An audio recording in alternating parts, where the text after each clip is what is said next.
Hello, everyone. This is Dandy Dragon, and I am joined by a special guest, my good friend. Would you like to introduce yourself? Emperor Jaren, not Jaren. Bam. Call him Jarin. He is related to the Jars. Mm, stab you. All right. Well, everyone, it is time for me to give you all the tier list for Eco for all the civs. This is based around the idea of an FFA, not a 1v1, as tempo and aggression is much more common, while as FFAs you have more time to set up. There is a few parameters I use for this, including the idea that you can get trade, there is no fishing, and you are going to be using farms. So civs that have good gather rates from food early on, including Rus, are not going to be showing how good they are in the feudal economy, for instance. Now, but obviously there are situations where you don't have access to those food sources. You may not have the trade. There's some things I cannot account for every game. So take this as a general idea and not a like written in stone list, because every civ is going to be better in different situations. Now, to start Got it. off, It's written in stone. Always do exactly what you recommend. yes, Understood. yes, only do what the Civ tier list tells you. This is the ruling of the Lord's Almighty, and I am Lord Almighty. Excellent. Yes, yes, yes. Excellent. All right, so to start us off, we will go with the best civs for feudal eco, and that is a tie between China and Malians. China having the granaries, a increase in villager production with their feudal dynasty, and they have the imperial officials that they can get all of them set up for in feudal because their landmark allows them to produce them.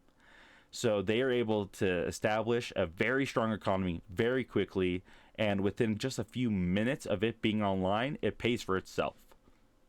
Meanwhile, you have Malians who have a large focus on passive resources, including the cow boom, pit mines, and they can get toll outposts that increases the amount of trade they get by giving them a tax collection every time a trader goes past it for a grand total max of 40%.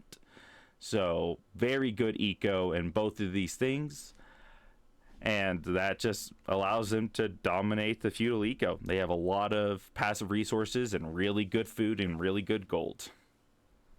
Now, is that so for Malians? That's with the toll outposts getting up. Yes, with the toll outpost. If you do Okay. not get your if you do not get good pit mines and you do not get your outpost, your trade is not any better than anyone else. You're losing just if you don't have a large gold mine, you're basically losing an entire ville.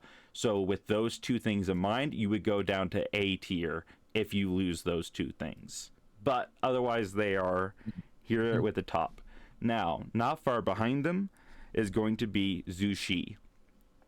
The only It is difference, kind of funny that Zuchi is behind China, considering how popular they've been. yeah, they are really good. They do have a better castle timing than China, but in terms of getting a fully erect economy online, you're going to see Zushi doing better because they cannot get imperial officials up as quickly because they can't just print them out like China, and they do not have the villager printer bonus. So they're not going to get Mm. set up as quickly, but they do pay off once they're set up. And there's not a big difference besides that though. Like you get more tax collectors, you get better golds from the your taxes from China because of one of your landmarks, and it kind of equals out over the long run. But early on, China just has a little bit of a boost. Now, not far behind them, basically tied, is Byzantines and Abbasid. You can rotate these two as you want. The cistern That's the boost, number one forever. yeah, definitely. They're a strong eco, no doubt. They Abbasid has the villager production just because they can go economic wing or they can go trade wing. Either one is good. If you can get trade set up that's cross map, definitely go trade. If you have the ability to boom your mind out in a corner, going for TCs that are at 2/3 the cost, is insane. And with decreased cost of their farms and the like, and you can start getting just everything set up really quickly with Abbasid, which is equalized by the cisterns of Byzantines, along with the Byzantines getting a 20% boost to their trade in the form of olive oil, which will really help their economy in the long run.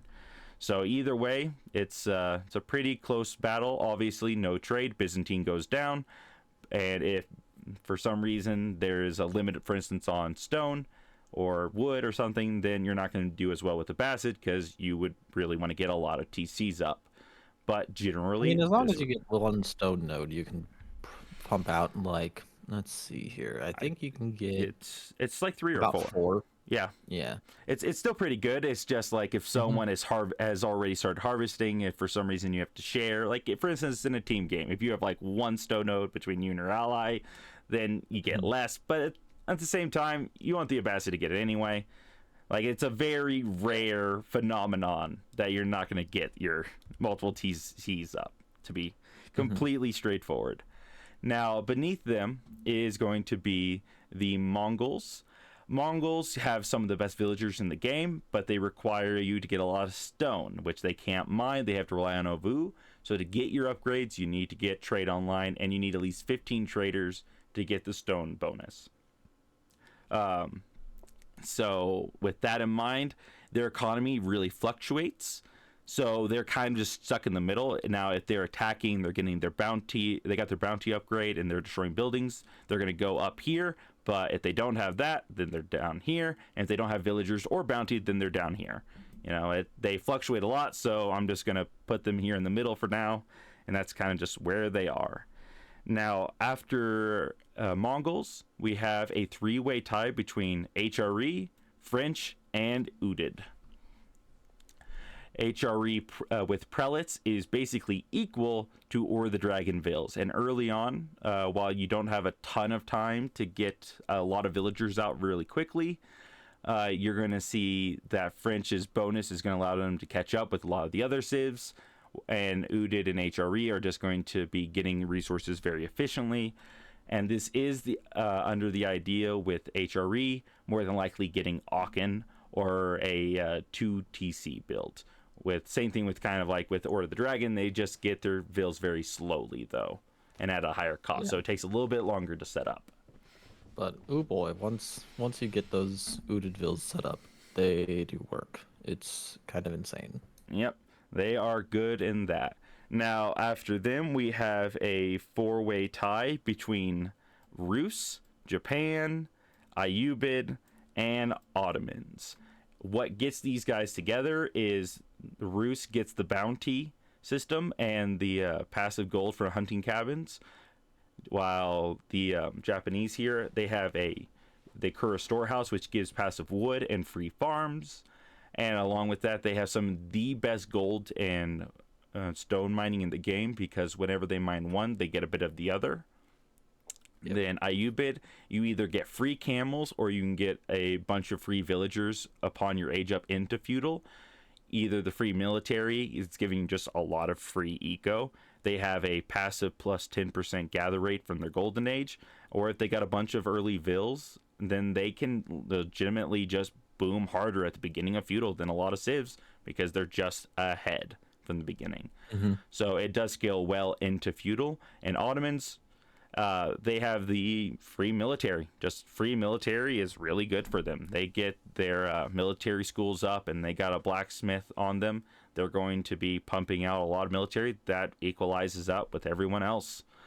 They don't have any other. When you get free soldiers, you don't have to spend money on them, which means you can just put that money into eco. Yep, it's pretty straightforward. Joan, after that, is going to be the only civ really in C tier. Now, here's the thing. This is under the idea, same with French, that you're getting trade online and possibly even Chamber of Commerce. If you take out Chamber of Commerce, French goes down to the bottom of B tier, maybe to C tier, while Joan is, without Chamber of Commerce, is D tier. There's no way around it. Her Consecrate takes a while to get up online, and a decrease to food cost does not help much. That's the only thing she gets. So Joan is lucky to get onto C tier on a good day for early feudal eco. And so if you want to put her here, that's fine. Beneath her, though, is English and Delhi. Without any forms of any good passive golds or food or anything like that, they don't have anything that boosts their economy. The Delhi does get free research, and the English does get cheaper farms, which allows them to get set up a little bit more smoothly, but it doesn't actually provide any long-term benefits, really. So nothing they do is going to be better. So this is just where they are. So that is the feudal tier list. Just like I said, it's a generality. Anything you can do to like put yourself up, like for instance, if you go triple TC as Delhi, you're going to do better than 1 TC China. It's pretty straightforward. The general idea with any of these tier lists is if you see a civ above you, try to take out what makes them better than you. If you're like Delhi, take out the Malian trade and the Malian pit mines. Now suddenly you're going to have a better eco if you just went 2 TC. It's a play it like any other game, and eco will do what it does. Any comments there, Jaron? Buff Delhi. Buff Delhi. Yeah, make elephants Not great that. again. Give real. elephants some feudal. Yes. All right. Oh my god. Imagine feudal elephants. Oh my That'd God. be hilariously broken. Everyone sees Delhi, they just have to go spears. All right. Yep. Moving on to castle. There is a clear and favored winner in this, and that's Malians. Once you are fully online with Fulani Corral, got 3 large gold mines, you got Monsequari, or you went the trade network, either one, and then you get the toll outpost. You basically have like 25% better eco than everyone else. Passive. So much passive free food and gold. Yep. It's ridiculous. And because you get more villagers that are not having to be on food and gold, the more you can absorb stone and wood and get your trade online and set up infrastructure. If the freeing up of your vills is a massive boost to your economy, because you're able to focus more on what you need, which is, And you're able to delete vills to go into sofa spam. yep, it's just good. There's little to say about it. It's just they do everything except have good villagers, and that's more than made up for with trade. Now, beneath them, all you mace boys are going to be happy. The second best castle eco is HRE.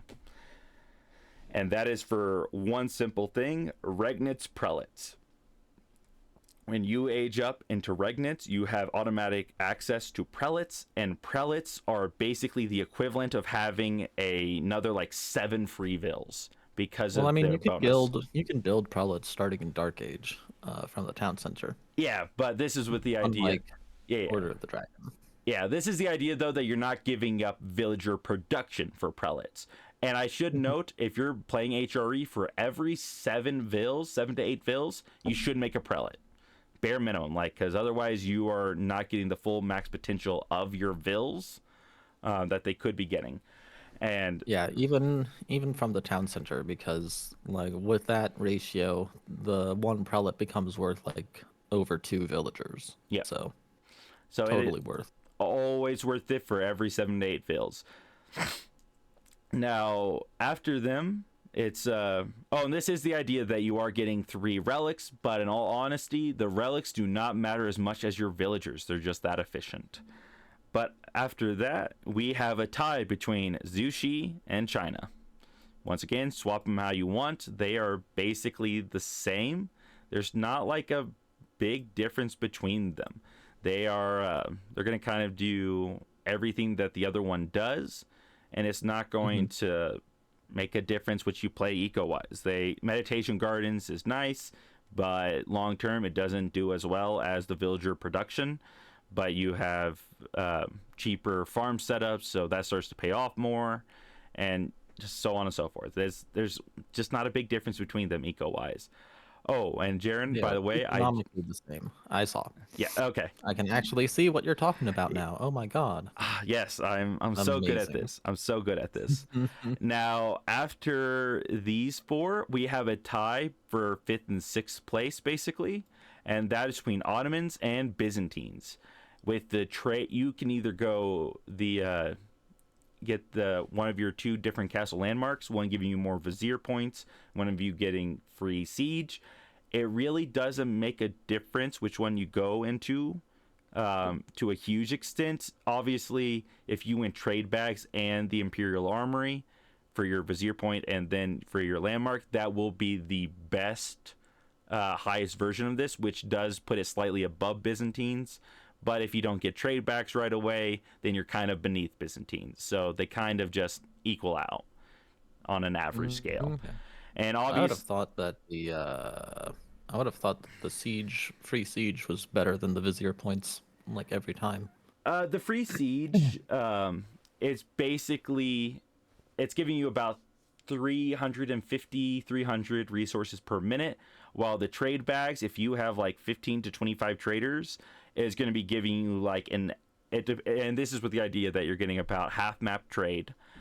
You're going to be getting like 600 700 resources per minute, so it actually outscales the Imperial Armory in terms of free resources. But obviously it's less safe. It's not like, it's less things you have to manage with the free production. It gets to be whatever you want. Like, there is a trade-off for both, but the trade bonus is a better eco bonus. But Well, honestly, yeah. you should do both. If you're not doing both, you're messing up.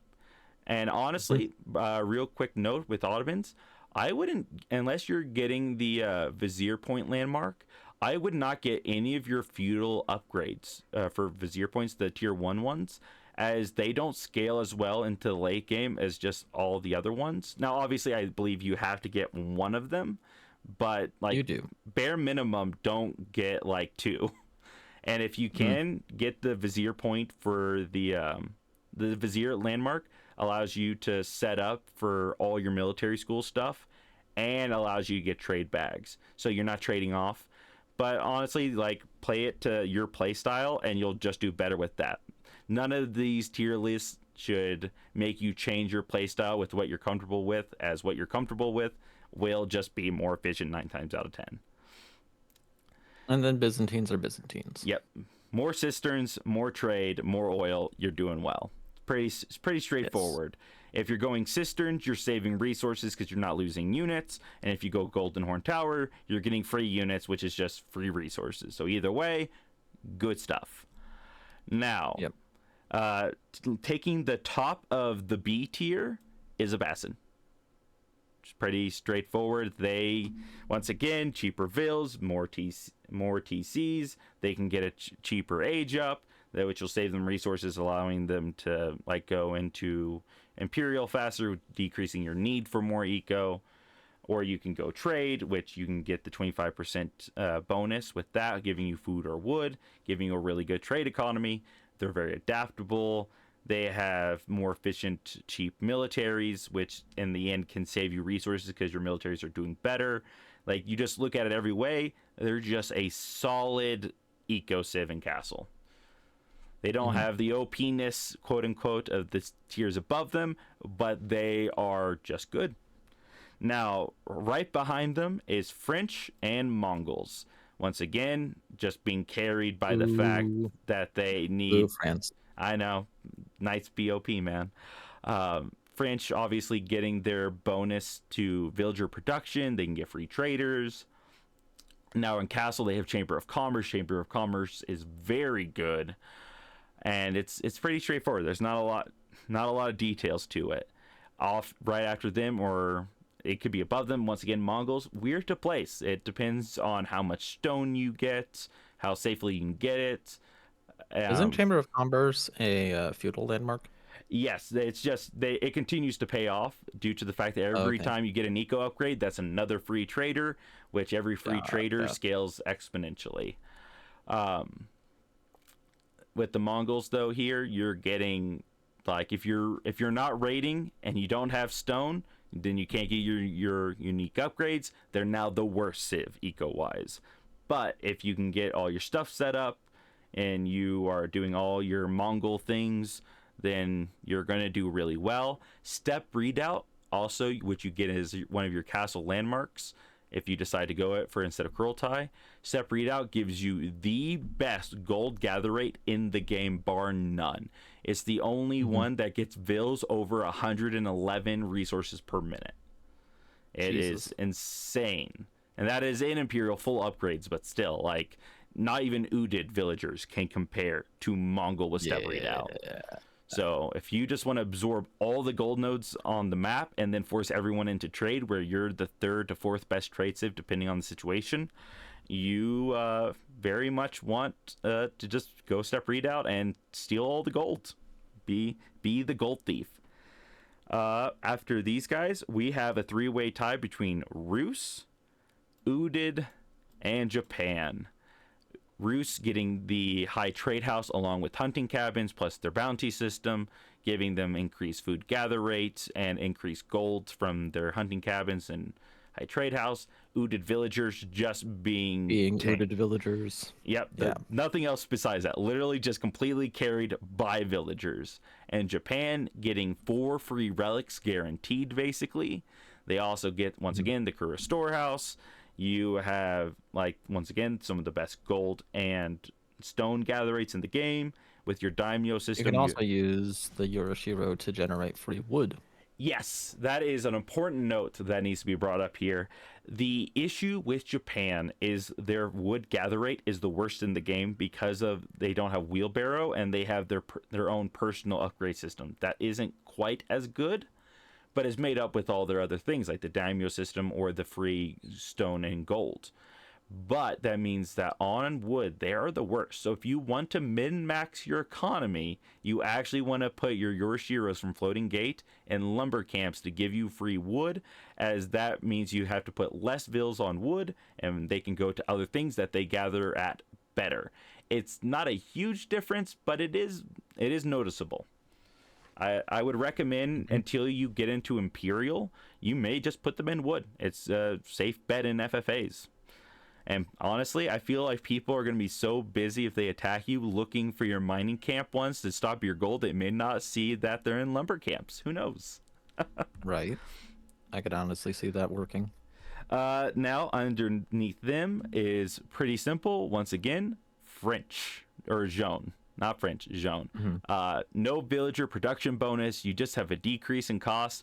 Honestly, if you want Jaune to really work for you, you either need to go Chamber of Commerce early on in Feudal to boost your economy exponentially, or you need to just bring everyone down to your level. Like, Jaune needs to be petty. She needs to attack everyone, ruin everyone's day, and if she ruins everyone else's economy, now they're up to her value, because Consecrate helps her military more than it helps her eco, which via helping the military thus helps your eco, because, you know, free resources are free resources. So if you're not fighting or you don't go Chamber of Commerce, she's now the worst in this worst civ. Just bar none, the worst. So either Jaune is worst or it's one of these three. You have English, Delhi, and Ayubid. Ayubid, their free vills just stop mattering come castle, and so does the one free camel. It doesn't pay off. English farms, they have no...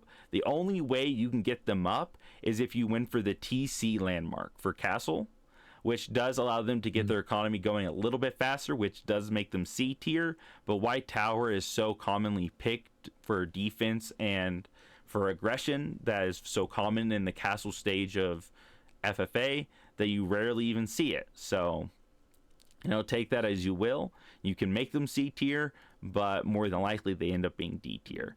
Now, Delhi, as I'm sure you are aware, Jaren, and hopefully any Delhi main is aware, House of Learning is required if you don't want the worst eco in the game. And House of Learning slaps. Yes, Compound Defender. It's great for decreasing your cost for keeps, which allows you to get more vills, which is nice. You also can use it to decrease the cost of stone for your wonder, which is really nice. But House of Learning has an upgrade for your villagers that lets them carry 10 more resources per trip. Yeah. And that if you get a House of Learning eco upgrade, they're now tied with a Basset. They are, Which is kind of insane. yeah. Like if you are not going House of Learning, in my opinion, you're making the wrong eco choice.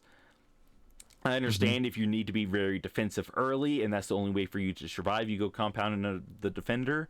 But honestly, the amount of eco bonus you get allows you to free up more vills to gather more stone. The more stone you gather up, the more you're denying other players, and it makes up for the cost difference from compound under defender, bar none. Like I understand where I would say compound is more of a niche pick, where it's like if you can see a choke point to defend your sacred sites for a sacred win, or if you can guarantee the resources for a wonder, those would be the times that you would pick compound. But other than that, House of Learning is just better. Yep. And I could even see in 1v1s compounded defender being better just because you can surround your opponents and keeps. But obviously we're talking in terms of FFA. So in terms of FFA, Delhi, you go House of Learning or you're going to pay the price. And honestly, House of Learning has so many upgrades. Like the increase to melee damage for your men-at-arms is great. Like they have a lot. It also increases night damage. Yes, which it's a very good upgrade. Yeah. So House of Learning slaps. Yep. All right. For Ayubid, did you put them there with the casino wing, or did you just not factor that?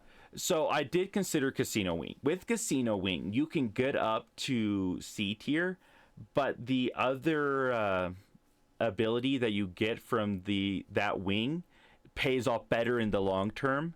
I'm trying to remember what. Adabeg, yes. The increase to your health to your military in Imperial when you get the max number allows you to have some of the tankiest camels in the world. Oh yeah. So that 20% increase to eco or to HP pays off better long term in Imperial than anything else.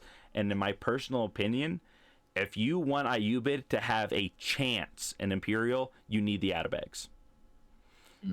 And that. See, I usually do the villager for Imperial, and then I get, as post Imperial, I get the Dervish AoE heal. Yep. That's been my go-to. Yep. I typically pick up the casino wing in Castle Age. Yeah. There's a lot of options you can do if you want to scale your economy with Ayubid earlier. You are paying for that with late game like stuff, but it's one of those things where Ayubid, you're kind of screwed no matter what you do. You know, you can really boost your feudal and castle, but then your Imperial suffers. You can make your castle, your feudal and castle be okay or like kind of bad, but that does help you with the late game Imperial fights, which does have a better trade-off. But like honestly, Ayubid basically wants to kill their neighbor, take the kings, and that's how they get their eco bonuses. Yeah, if you're in Dominion, go get the kings. If you are in a standard FFA, kill everyone, take resources, stop trade. Like honestly though, yeah, eco wise, military wise, they're probably the worst FFA civ, my personal opinion. But obviously, like, hey, if you want to make camels work, you can go out there and make camels work. I'm not telling you not to. I'm just the bearer of the eco news. Now we move on to Imperial. The best civ, bar none, you would think maybe would be like Basset, China, so on and so forth. No. They do not hold a candle to the potential that Ottomans have. But like by hundreds of resources per minute, it is Ottomans by a mile. With the 30% increased movement speed to their traders from keeps if they go for that landmark, and the trade bags. 40%. It's 40% from trade bags, 30% movement speed, I believe. Oh, okay. Yep. I thought it was 40% for both. No, I think could look it up. But... It may have got nerfed at one point, but the last time I checked it, and if I'll say this, if it's 40 and 40, then they're even higher. Right. Yeah, it's stupid. Yeah, it's really good, and with fully maxed out military schools on top of that, Plus, if you don't go, let's say you can't get trade set up and you just go Istanbul Observatory, then suddenly you're going to see that their free military comes out even faster, which means that they're getting more free resources. In the late game, with trade and with free military and possibly even free siege, you're going to see almost nobody beating Ottoman economy. If you see Ottomans take out their military schools and take out their trade, otherwise they will beat you eco-wise. There's nothing to debate about that. Like the math shows that free lancers is like you're getting like 140 resources per minute per military school if they're all on lancers. If not more than that, then you have these over 70% increase in trade. It's so good. It's just, and you were right. It's a 30% move speed. yep, that's what I thought. But yeah, long story short, if you can take out their trade or take out their military schools, they do go down to low S tier or even to A tier. And if you take out both of them, they are now in D tier. They are the worst eco civ without military schools and trade setup. So keep that in mind. Now, tied for second place. Oh, and for reference, this is with a pop cap of 100 on eco. So now suddenly passive resources or trade and so on and so forth have more value. Obviously, if you go up to 200 eco and there's no trade, then a villager civ like Order of the Dragon or HRE is now going to be the S tier civ. This is with the generality of FFAs where you want a fairly even split of eco and military. So after that, we have a tie between Abbasid and Malians.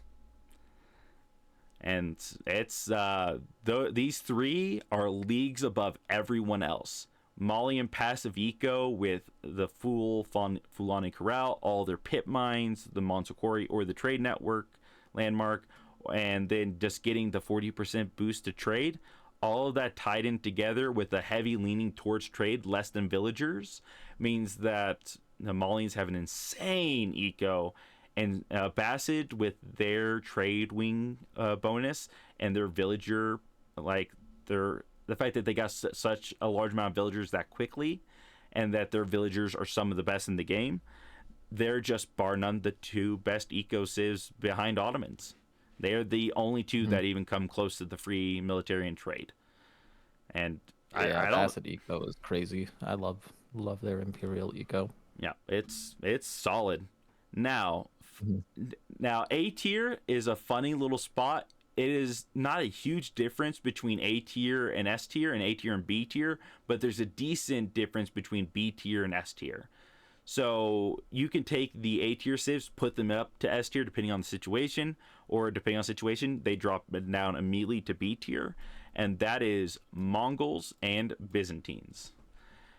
And cisterns and the 20% boost to trade makes the Byzantines vills really good, including the fact that they get free oil from their farms. Then you have Mongols who can get bounty. They have some really good trade. And this obviously is with the idea that they have their trade network, their YAM network set up. And they also get bounty. And they are both one of the 4 civs that can, in a sense, scale exponentially or just on forever, or however you want to view it, due to the fact that you get bounty, which as long as you're destroying buildings, you will be getting tons of resources. And it should be noted, the fastest gather rate in the game is rams killing farms. You're getting over 1,000 resources per minute from one unit. It's kind of funny to think about. Your HRE It's also Prelavilles. really funny to think about a ram killing a farm. Don't you hate when the rams come in and they start destroying your wheat? Yes, it's so frustrating. They just my cabbages, my I- poor beautiful cabbages. I know, it's awful. Mhm. But obviously they have, like, anywhere depending on the situation. Like if you don't have trade wing as the Abbasid, or you don't have your toll outpost, or you don't have your trade bonus as Ottomans, Mongols have the best trade. But if all four or all three of those things are set up for those other three civs, then they're tied for third place with Malians. But if you can always argue that stone is worth more with mass trade, which obviously suddenly then Mongols are the third best trade, like per resource value. So they're just top 4, top 3, top 2, like best trade civ. They're top. They're on the top. Their eco is insane. They do a lot of things. Now, with what I was saying earlier about Byzantines having infinitely scaling eco, Palatine School. I personally am not a fan of Palatine School, but the idea that you're getting a free resource for every, you're getting a free Ring Guard or a free Cataphract or a free Limithai every time you produce one. Every time you produce 3. Every 4. Yeah, 3 to 4. Yeah. It's a 30% chance, which ends up being between 2 and 4. Yeah, I thought it was 25%. My bad. It's all good. So yeah, roughly between 2 to 4 units, you get one free. Like if you produce an entire army of Rangian guards, like let's say you make 70, you're getting thousands of free resources very quickly.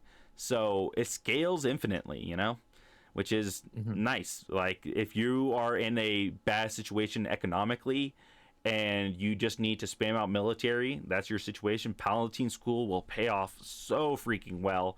It actually puts it into S tier. But that is under the situation that you are infinitely fighting with your unique units. So that's, that is accounted for, but it's not going to make as much of a difference in terms of the scaling I did for the parameters. So after them, the top of the cream of the mid-tier civs, once again, could jump into A tier very easily depending on the situation, is China and Zuchi. Pretty straightforward. Their Zuchi, I think, does a little bit better because of their they have more of the Imperial officials, and they technically in their Imperial landmark can get 2 more on top of that, though I don't really recommend it unless you're just already dominating all your fights and you just have tons of vills all over the map. But otherwise, 6 should be more than enough. And with that in mind, they're just ever so slightly better than China, though China does have better vills, so it's a really close situation. Like, the more eco you have, the better China does, because the better their vills are going to be evening out the fight, so to speak. In comparison. Yep. And then tied right behind them is 2 of your favorite civs here once again, Udid, HRE, and with them is Japan. Villagers, nice. Udid. I actually don't care for HRE quite as much. Yeah, I know you it's like all your about gilded. The dragons. Yeah, the dragon and the guild, right? The Udid villagers now finally fully online. Like they're now caught up with everyone else. They're just out there with 100 vills. Like unless you got cross map trade, you House don't. Of Swagia, so that you can just print the villagers. Yeah, no matter what. And I would say that Swabia is almost always the better choice for Order of the Dragon. Yeah, I would say Elsbach pays off better with HRE because Palace of Swabia is less necessary for them to get their eco online. Whereas Order of the Dragon going Palace of Swabia, where everyone else in Imperial has like 60 to 70 vills with some trade or some fishing or so on and so forth, Order of the Dragon is lucky to be at 50. Yeah.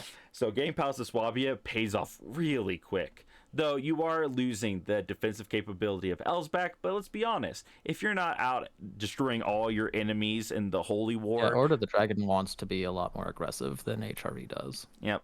So the defensive bonuses is not nearly as necessary. Yep. And if you're on the defense, then you're already struggling. Yep. These are facts. With after them obviously just being Japan getting Tanegashima Gunsmith or Castle of the Crow. The caravans from Castle of the Crow actually far outweigh the value by like 50 to 75% better than Tanegashima Gunsmith resources per minute with the value of your tickets. But if you even lose like 1 caravan per 3, Tanegashima Gunsmith is better. Plus, free siege units, including free Ozutsu on demand. That's insane. Like, the utility of just spamming out 20 Revolquins randomly is just insanely good for military. It holds a lot of value, and it's guaranteed. It is safe. You don't have to worry about caravans being killed mid routes or something. So just it's good. And then you get if you went floating gate, you get another 2 of your Yoroshiros, which means you have even more passive resources.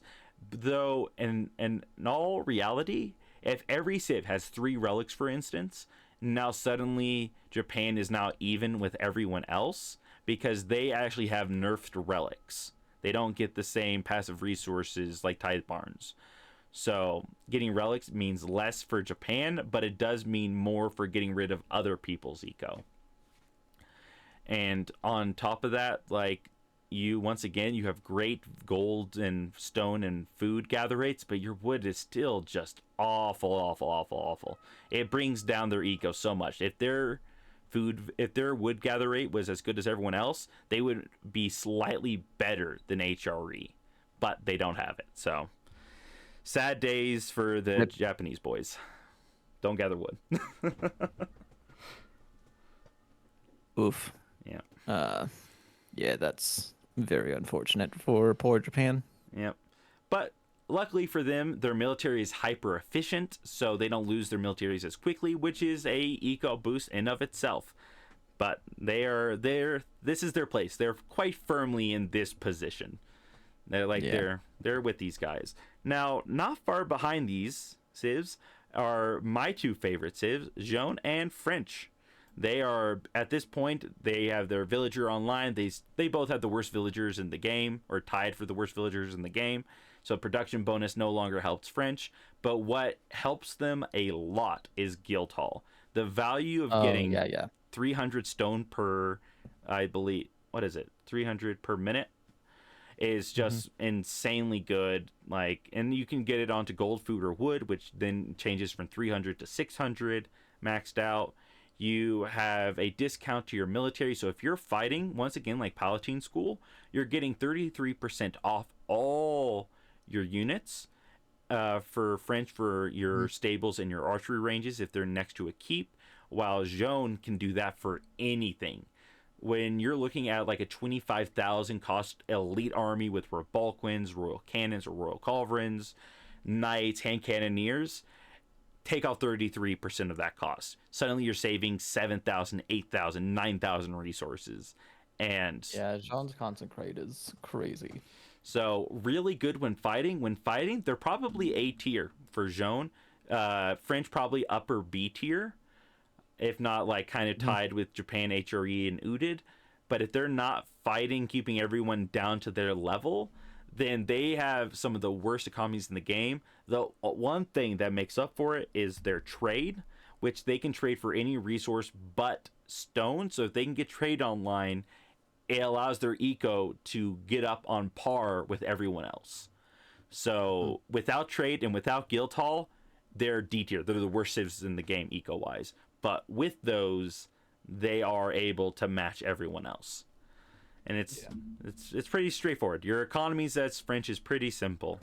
And sadly, I hate to see it because I love me Knight civs, but Rus is now C tier. Their bounty bonus to gather rate for food makes very little difference come Imperial, just by the nature of how farms work, where it's more walk speed than gather speed.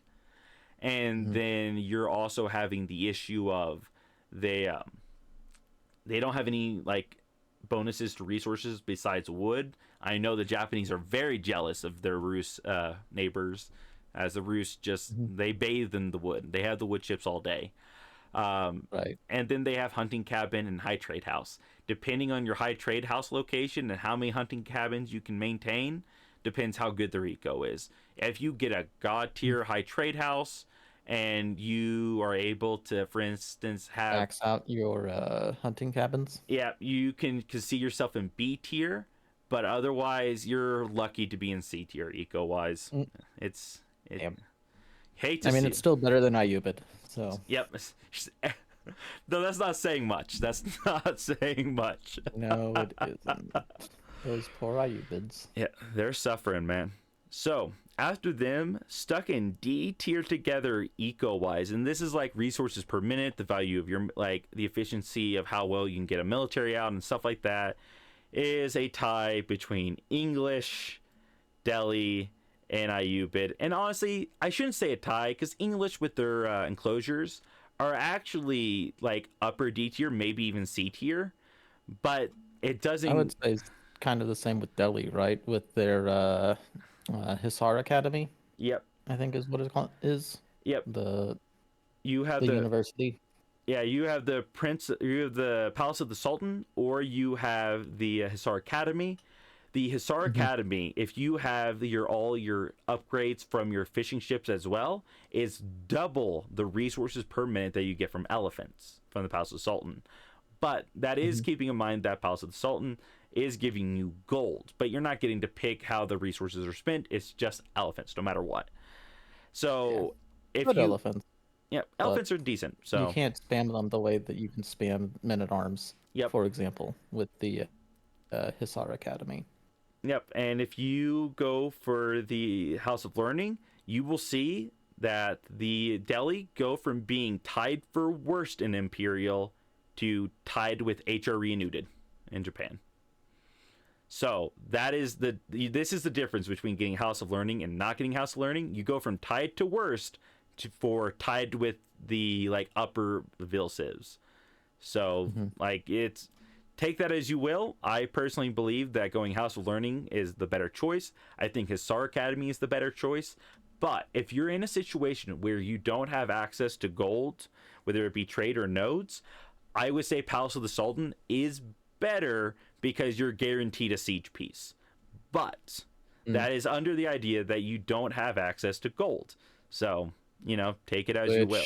If you don't have access to gold, you're probably in a losing position, like pretty Either way. bad anyway. Yeah. So yeah. Though to be fair, we can't forget the rule of cool, where if you have 100 pop army that is all like elite elephants from the Palace of Sultan, like obviously you're S tier. Let's be honest. Yeah, that's fair. Yeah. Just who doesn't love the Dumbo legions? And just like who doesn't want to go 100 farms as English? Like if you're not doing 100 farms and putting yourself into B tier, then what are you doing as English? Like just failing, obviously. Minute arms and crossbows all day. That should be your entire ecosystem. And do you have anything to add with the Imperial civs here? Not really. Like it's pretty much what I would expect. I'm sad to see French and Jean up so high.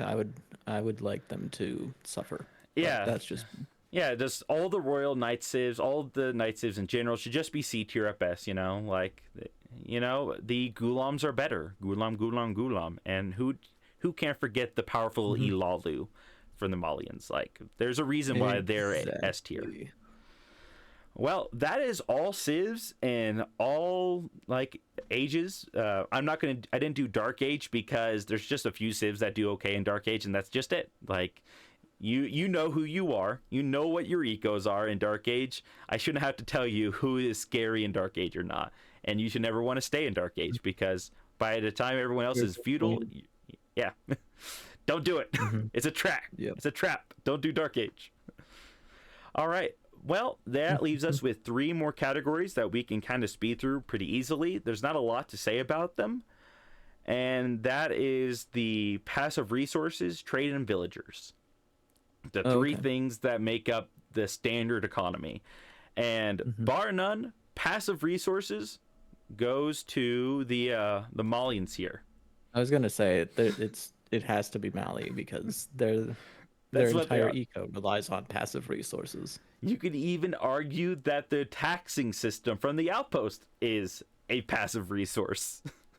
Like you could argue that. You'd be wrong, but you could argue it because it is passively getting you gold from your traders. Yeah. But yeah, pit mines, Fulani Corral, Montequari, like they got good passives. Right up there with them is right underneath them, I should say, is Ottomans. Ottomans' late game passive resources from their military schools is really good, and right there with them is the Zushi and China. Like China, depending on how you set up your tax collection system, is now down to like B tier. You need pagodas for their bonus resources to be really good. There's a few things that go in mind, but obviously Zushi is a little bit better than China because of the extra tax collectors, and you have meditation gardens. Like it's a little thing, but it technically makes them better. Mm-hmm. Then there's just a lot of civs that are in B tier. You got Japan, you got Rus, you got Zhone, you got French, you got Byzantines, you got Mongols, you got Delhi up here, like all doing really well. And like it's, you have Guildhall, you got passive resources via your Cistern of the First Hill or your Golden Horn Tower. You could argue the Palatine School, Olive Oil, like, because those are little bit bonuses, but like at the same time, like, weigh it as you will. Like with Palatine School, they're S tier. And if you don't count oil though, and you don't have Palatine School, now they're C tier. Like they kind of fluctuate. Then Delhi obviously has Palace of the Sultan or Hisar Academy. Hisar Academy being the most passive resources from one thing, and it's purely food, so it's not as worth as much as, for instance, 600 gold per minute from French or Jones Guildhall. And then with Mongols is up here because of Ovuz, and then either going White Stupa or Kagane Palace. Kagane Palace giving you about 700 resources per minute in military, or the White Stupa giving you 240 stone per minute, which everyone knows who plays FFAs, that stone has a large value, especially to the Mongol tower spam. Like every minute you're getting another cannon tower, almost. So, really good. Now, underneath them, but arguably some of the highest, is HRE and Udit. Depending on how many relics you get, depends how good their passive resources are. If you get 8 or 10, then they're upper B tier, A tier. If you don't get a bunch of relics, then you're stuck in C. B tier. Yeah. So this is... I mean, if you get no relics, then there's no passive generation. Yes. So until you get like 6 relics, you're kind of just stuck in C tier compared to everyone else. Like you're not getting Rus Hunting Cabin level passive gold. But that's the thing, is that you don't need a lot of passive gold for HRE and Udid because you have good villagers. And now, the question is, do you count enclosures as passive resources? If so, they're B tier. If you don't, you just consider that a part of their farming economy, just because like that's how, like, you have to be farming to get it, then they are D tier, which ties them with Ayyubid and Abbasid, who don't have a passive resource minus like minus the free camels. But honestly, the free camels is come Imperial. It falls off super hard. Yeah, it's like, it's really nice when like you've been getting beaten down and you forgot that you had 60 camels in your back line. But outside of that, come the late game, it's not doing much for you. You could argue that Ayyubid is C tier, but and Abbasid, no, I would say they're... Yeah, Abbasid only gets the trade. Yeah, so you don't even get it. Like they are the worst passive resource civ, bar none. That's it. That's all it is. They don't get passive, so they're the worst. They don't have passive. Yeah, exactly. All right, so now we're looking at trade. Pretty straightforward. There's not a lot to say about it. Like, do you get bonuses or don't you, and how good is your bonuses? Abbasid guaranteed to always be top 2. They're either the best or they're top 2. Like, you can't. If you went the trade wing, they're really good. You could argue if you didn't go the trade wing, then you made a mistake. Yep, late game Imperial. You should, if you don't have trade with trade wing, you're a sad camel man. Yep. With Ottomans, with trade, once again, you're the best if you get fully realized. You get it completely set up. If you don't get one of your 2 upgrades, you're now in A tier. If you don't get any of them, you're now in D tier. So it just depends on what upgrades you get, but standard, you're going to try to get at least your 40%, which does make you at least A tier. So A tier, possibly top S tier. There in the A tier, you're going to have Mongols and Malians. Malians need to have their outpost. Mongols want their Yam network with their with all their percentage bonus. If you get both your Yam network and you have at least 15 traders, you're now in S tier. The main reason I put them in A tier is that in an FFA situation, it's really hard to maintain your towers because everyone likes to blow them up. Yes. No one is allowed to have vision. Yep. It's the law. It is the law of the land. Underneath all of them is the Byzantines, who get a 20% boost. 20% is good, but it's not insane. It's just kind of mid. Underneath them, you have French and Joan. The reason they're on here is because they get a upgrade that gives them 1 gold every 6 minutes per trader, which is just, it's a little extra. And they can trade for any resource they want, so they have utility with their trade. Do you mean every 6 seconds? Yeah, every They 6 get 1 gold? Yeah, so Okay. every minute it's Every 10. 6 minutes would be terrible. Oh, well, every 6 minutes you get 1 hay penny. Thus, your trade is ever so slightly better. D plus. Yeah. No, it's every 6 seconds. Yes. So every minute you're getting 10 gold. And then you can trade for whatever resource you want, whether it's gold, food, or wood. So you have value than that with that. Everyone else, you're D tier. China, no bonus. English, no bonus. HRE, no bonus. Rus, no bonus. Delhi, no bonus. Ayubid, no bonus. Japan, no bonus. War of the Dragon, no bonus. You actually don't want to use trade as U did because your villagers are so good. Same with HRE and like China and Japan. Like if you can get on gold mines, they're better than trade unless it's crop math. Same with Zushi. Like these guys, no trade bonuses. Some of them actively would prefer that there be no trade. Right. So if you're any of these civs and you were losing to any of the other civs, eco-wise, kill the trade, and now you're equal. Bring everyone down to your level. Be petty. Hell yes. All right. And lastly, but not least, the best villager civs. I think this goes without saying. Udid, HRE, Udid. get up there. You're so good. You're so pretty. You're so pretty. Look at them. Good vills. Good vills. Right next to them, funnily enough, Mongols are looking over their shoulder. Like it's the younger brother that always wants to play with the big boys, He's just like, hey, I want to join. I have good vills too. And it's like, only with all your stone upgrades and with your step readout.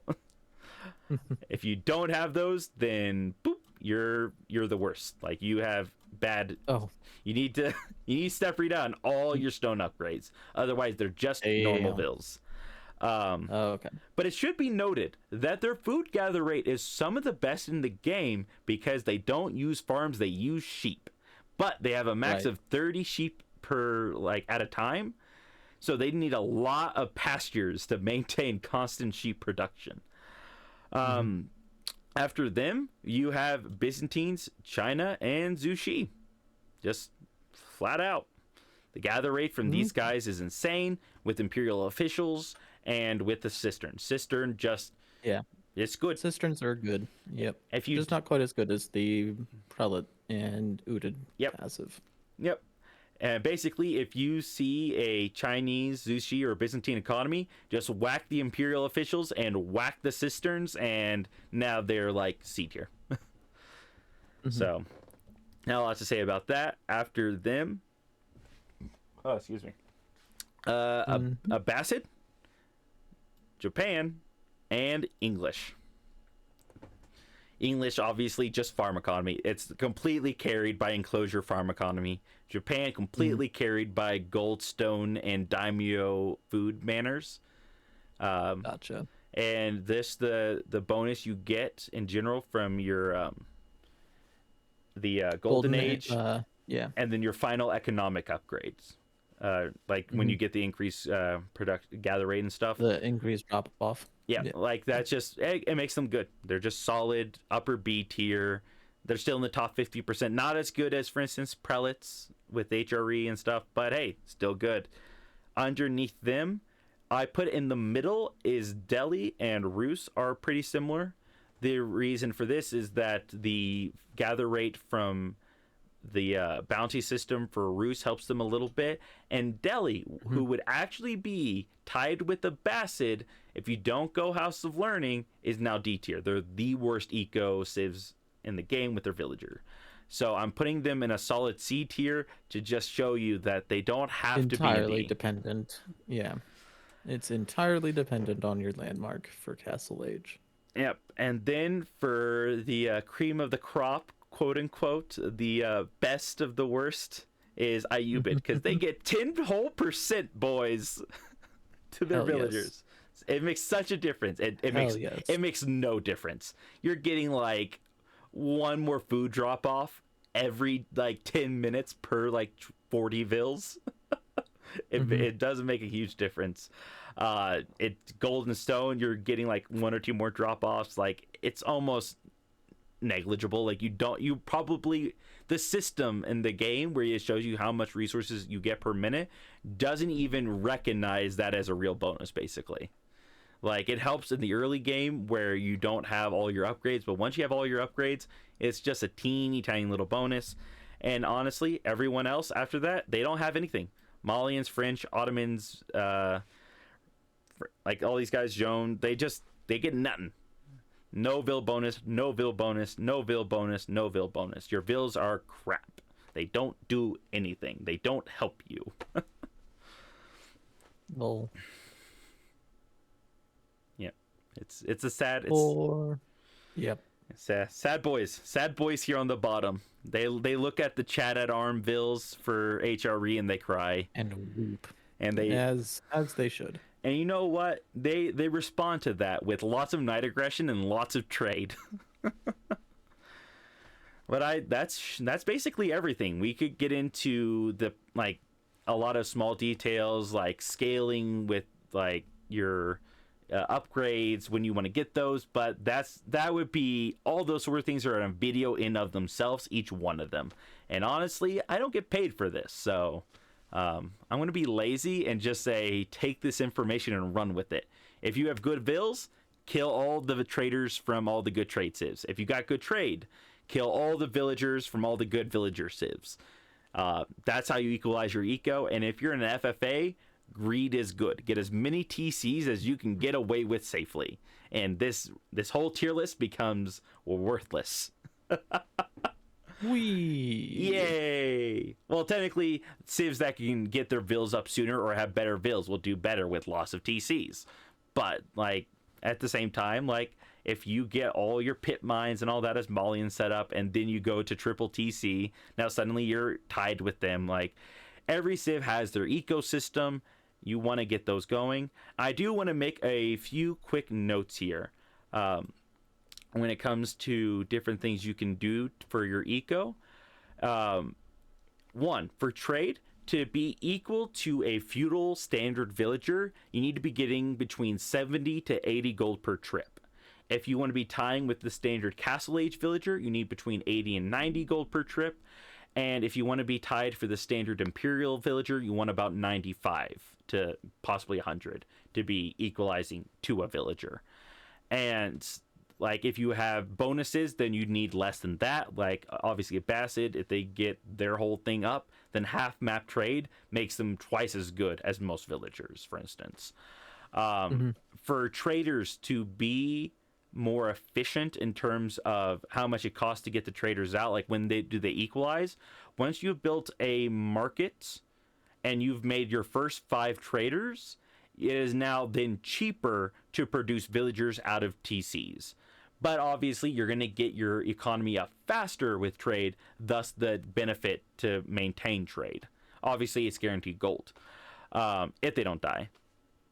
And then when it comes to deep sea fishing, if you were fishing near a dock with a fishing ship, you're getting roughly 80 per minute, tier 1, tier 2 about 100, and then depending on the distance with your fishing, then between 100 and 140 per minute with your final fishing upgrade. You, generally speaking, don't want to put more than 2 fishing boats on a deep sea fish when it comes to your final upgrade, because the deep sea fish won't run out that point. And Roos suffers from this the worst.